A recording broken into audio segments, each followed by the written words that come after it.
For years, Oak Island has stood at the center of one of the world's most enduring treasure mysteries. The whispers of buried riches, ancient artifacts, and secret societies have lured adventurers and historians alike. But among all those who have tried to uncover the island's secrets, none have come closer than the trio of Dan Blankenship, Rick Lagina, and Marty Lagina. These names are etched into the island's modern history, each man bound by a relentless obsession to discover the truth beneath the surface. But what if everything we thought we knew was just the surface of a much deeper story?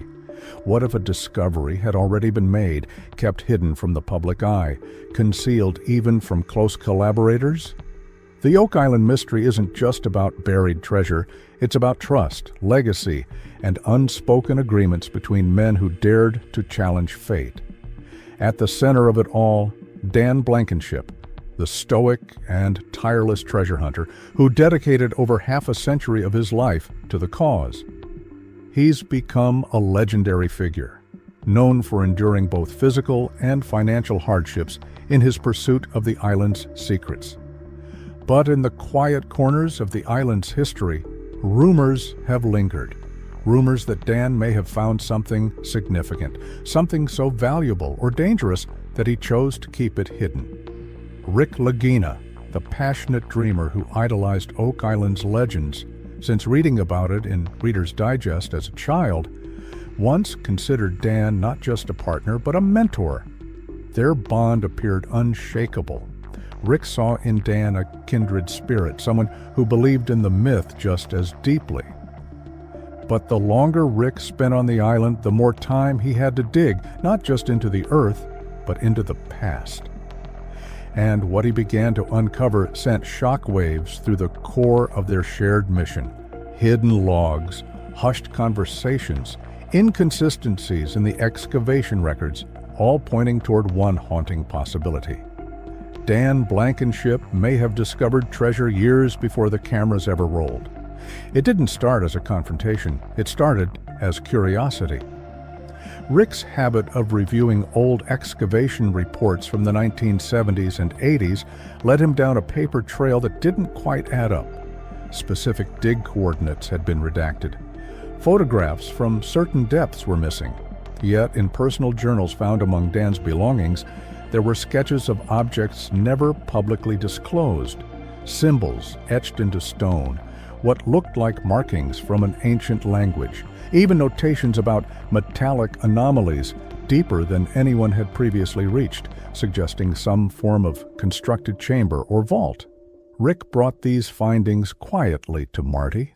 Unlike his brother, Marty had always approached the island with a healthy dose of skepticism.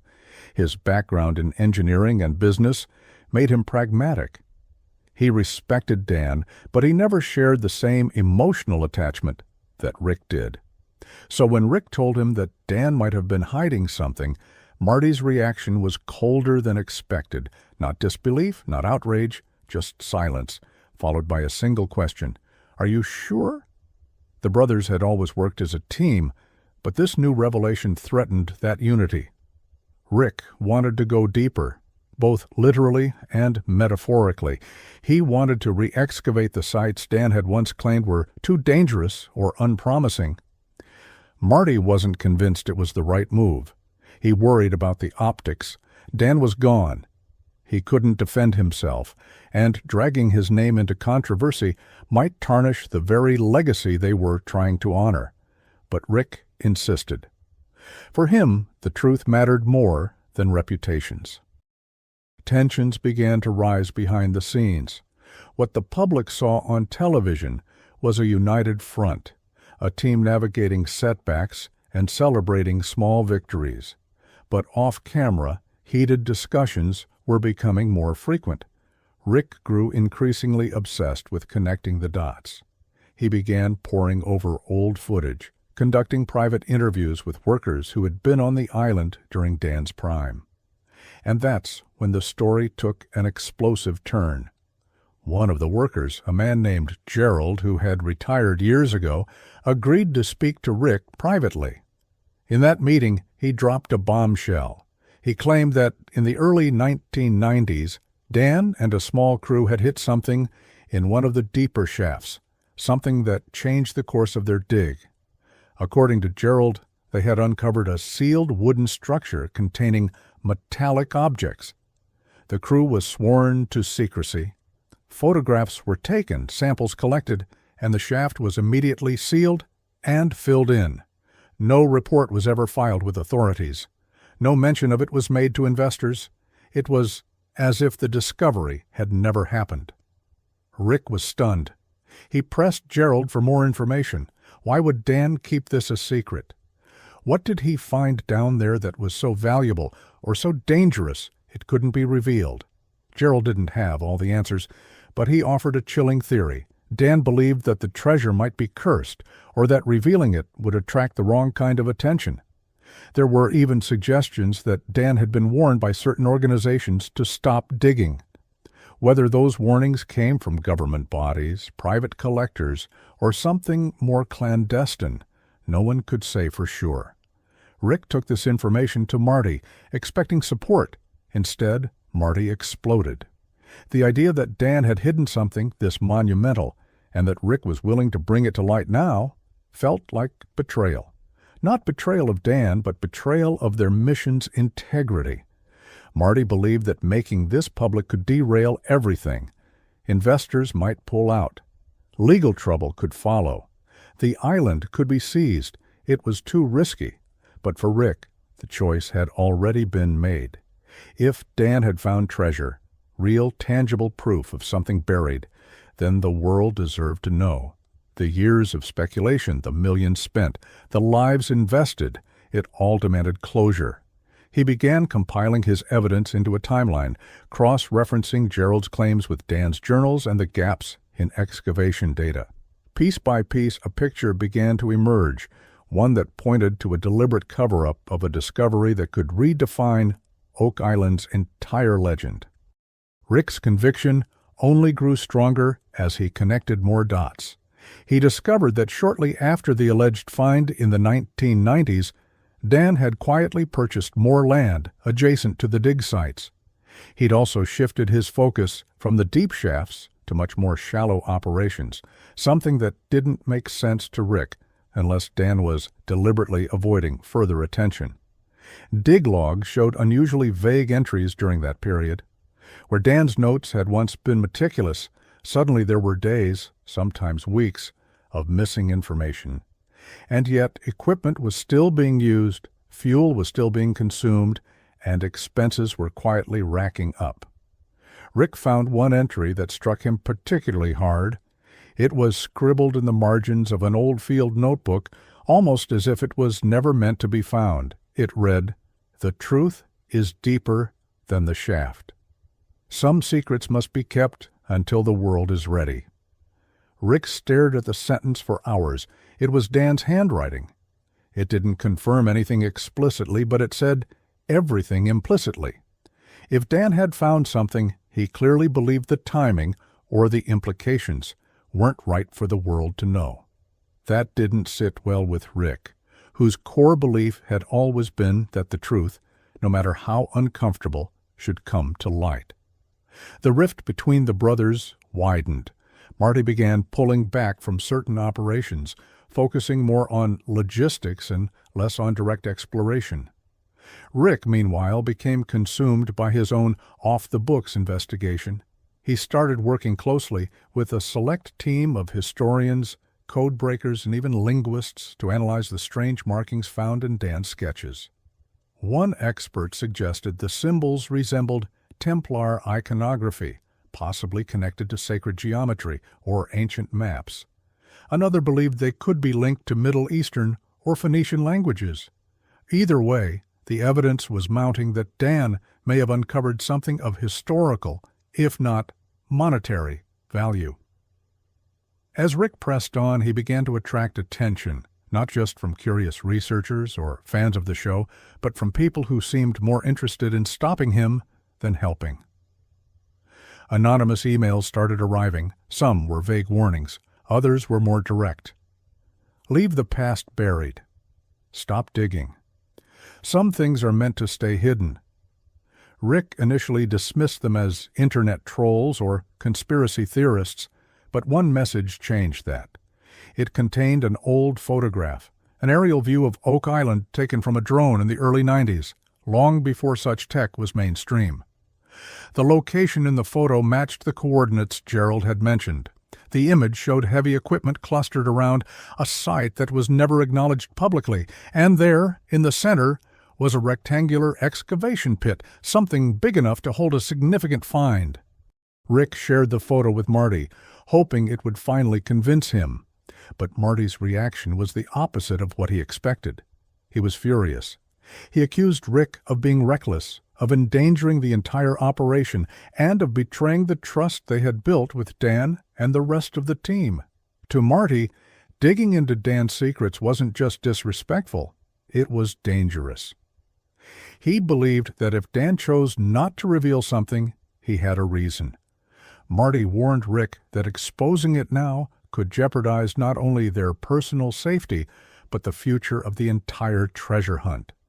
Legal battles, government seizures, media chaos, it could all spiral out of control. But Rick wasn't backing down. He argued that the truth had to come out no matter the cost. The world had followed their journey for years, invested emotionally and financially in the mystery. They deserved to know if there had already been an answer hidden in plain sight. The conflict came to a head during a private meeting with the team. Rick laid out all the evidence: Dan's journals, Gerald's testimony, the anonymous photograph, the coded symbols, the gaps in the dig logs. It was compelling, emotional, even haunting. Some team members sided with Rick, urging a deeper investigation. Others echoed Marty's caution, warning that stirring up the past could undo everything they'd built. But the tipping point came when Rick produced a sealed envelope he had found among Dan's stored belongings. It was marked with Dan's initials and the words, "For when the time is right." With shaking hands, Rick opened it. Inside was a single sheet of paper. No map, no detailed confession. Just a quote. "To find the greatest treasure, one must first lose certainty. Only then can truth be unearthed." The message was cryptic, but Rick saw it as validation. Dan had known. He had found something. He had deliberately left a trail, not for the world, not for treasure hunters, but for someone like Rick, someone who wouldn't stop, someone who believed. Marty, still unconvinced, stormed out of the meeting. It was the most intense confrontation the brothers had ever had. For the first time, it seemed like the mystery of Oak Island was tearing them apart rather than bringing them together. Despite Marty's disapproval, Rick moved forward. He commissioned a fresh excavation of the area marked in the 1990s photo. Permits were secured discreetly. The crew was kept small. Every move was documented. And when the dig finally reached the suspected depth, what they found was both shocking and mystifying. Hidden beneath the layers of earth and time was a sealed wooden vault.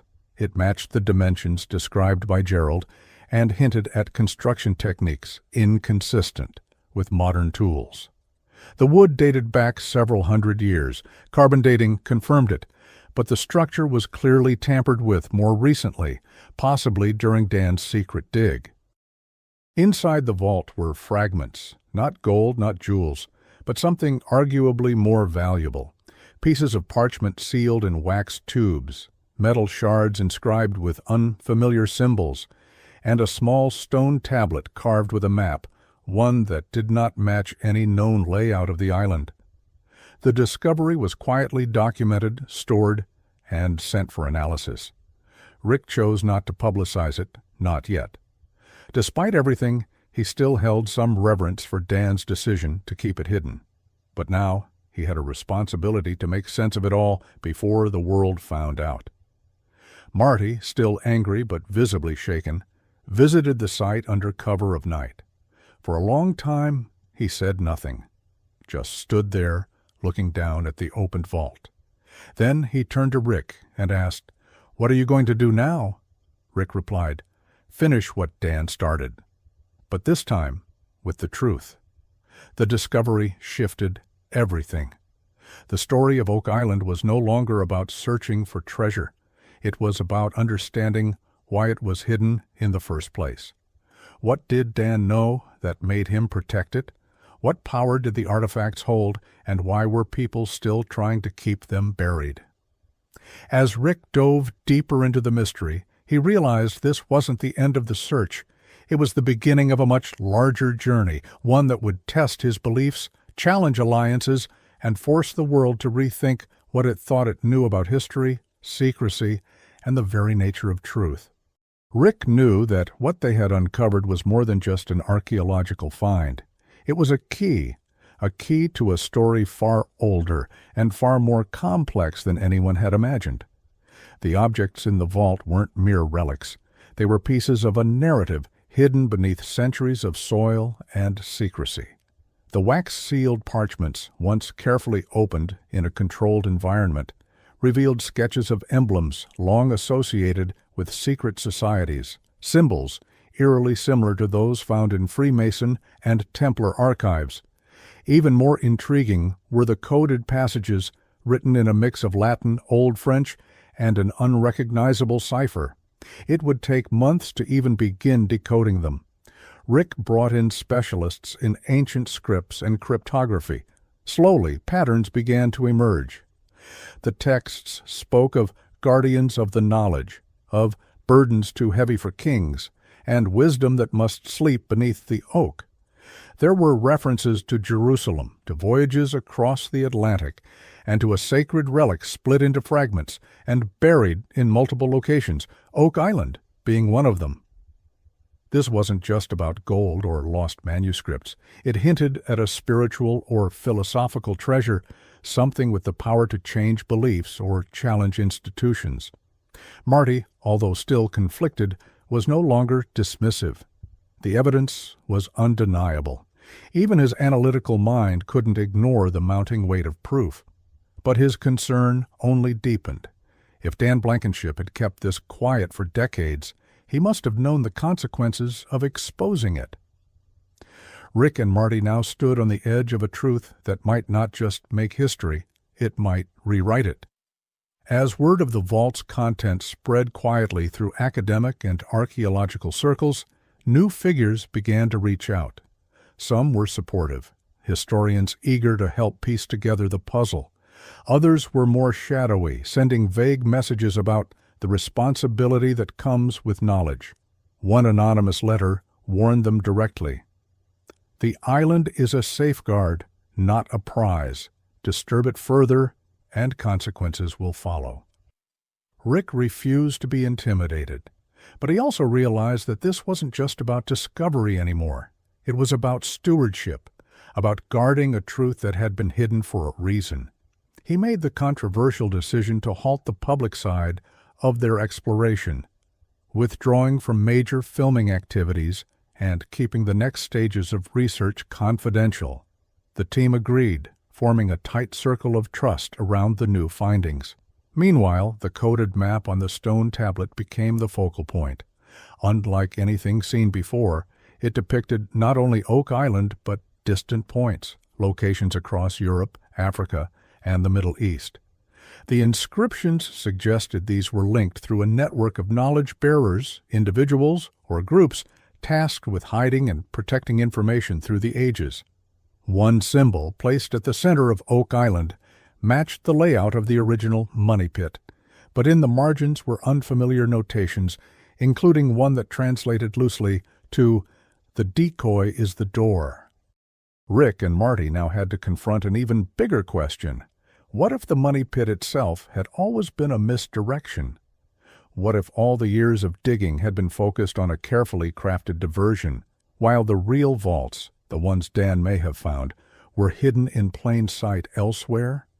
It reframed the entire legend, turning the idea of booby traps and flooding tunnels from security measures into narrative tools meant to keep searchers away from the real goal. The team quietly began new digs in previously overlooked areas, guided by the decoded clues. In one such dig near the island's northeast shore, they uncovered a subterranean tunnel system older than anything found before. Inside were remnants of human activity, carved staircases, primitive light sources, and more symbols. Whatever was here had been built with purpose. And then, at the deepest point, they found it. A circular stone chamber with a domed ceiling, carved with constellations. In the center sat a pedestal. On it was a small sealed box. Inside that box was what appeared to be a manuscript fragment, aged, delicate, and written in a script that none of the team could identify immediately. But one symbol on the parchment matched a symbol from the Templar archives, the Chi Rho, an ancient Christian emblem. This was a direct connection between Oak Island and the theories of sacred religious artifacts, possibly even the legendary Holy Grail, not as a cup, but as knowledge. Marty, upon seeing it, went silent. After a long pause, he said, This is what he was protecting." Rick nodded, his eyes fixed on the delicate document. Dan knew this would change everything. He wanted to keep it safe until someone was ready. And now, it's our turn to decide what happens next. With heavy hearts and reverence, the brothers agreed to protect the chamber and its contents. They arranged for the preservation of the site and brought in archivists to ensure nothing would be damaged. They documented everything, but they didn't release it to the public. At least not yet. The world wasn't ready.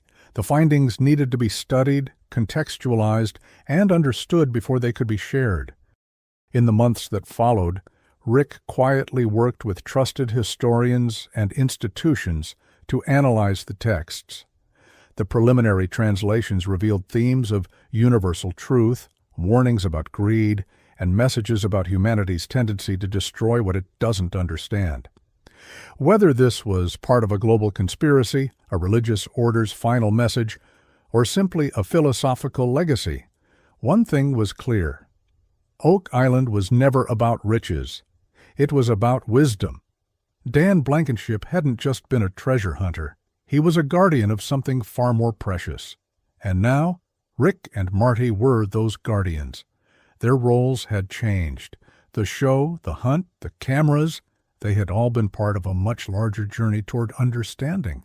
And so, with the eyes of the world still glued to Oak Island, unaware of the quiet revelation unfolding beneath their feet, the Lagina brothers stood side by side, divided at times by fear, frustration, and fury, but now reunited by truth.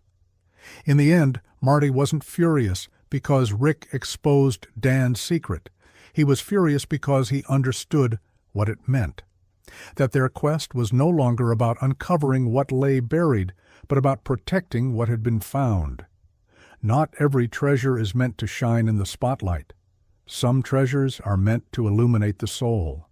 And on Oak Island, the greatest discovery may not have been gold or jewels, but a story of trust, legacy, and the silent promise between men who chose to guard a secret, not for themselves, but for the future